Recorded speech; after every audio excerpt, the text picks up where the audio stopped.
మీకు credit card కావాలంటే first CIBIL score అడుగుతారు. సిబిల్ స్కోర్ కావాలంటే క్రెడిట్ కార్డ్ అడుగుతారు. లేదంటే బ్యాంక్ అకౌంట్ డీటెయిల్స్ కానీ ఏదో ఒకటి కార్డు ఉంటే మీకు ట్రాన్సాక్షన్ చేసింటే మీకైతే క్రెడిట్ కార్డ్ ఇస్తామంటారు.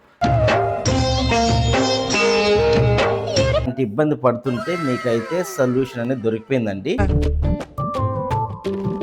ఏమిటి సిగ్గుపడుతున్నారా? అవును, ఇది నిజము. ఫ్లిప్కార్ట్ అనేది సూపర్ మనీ, ఫ్లిప్కార్ట్ కంపెనీ తెలుసు కదా, the best company in India. Super money అనే యాప్ని రిలీజ్ చేశారు.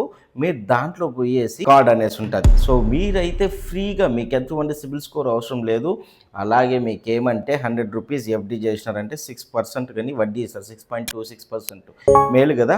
సో దాన్నే మీరు క్రెడిట్ కార్డ్ బిల్లు కానీ పే చేసేదానికి కానీ అన్నిటికీ యూజ్ చేసుకోవచ్చు. ఆటోమేటిక్గా మీ సిబిల్ స్కోర్ అనేది ఖచ్చితంగా సిబిల్లో అప్డేట్ అవుతుంది, సిబిల్ స్కోర్ అనేది వస్తుంది. అలాగే ఇంక్రీజ్ అయ్యే కానీ చాలా యూజ్ అవుతుంది. Plus Myntra, Flipkart and many more యాప్స్లో అంతా కానీ 5% క్యాష్ బ్యాక్ అనేది మీకు ఆ కార్డు ద్వారా వస్తుందండి. అదిరిపోయింది కదా. సో ఇలాంటి మరికొన్ని వీడియోస్ మీకు కావాలనుకుంటే నా ఛానల్ అయితే ఖచ్చితంగా సబ్స్క్రైబ్ చేసుకోండి. Don't forget to subscribe and share with the family and friends. చాలా యూజ్ అవుతుందండి ఇవంతా. మీరు ఎంతవరకు స్ప్రెడ్ చేయగలిగితే అంత స్ప్రెడ్ చేయండి.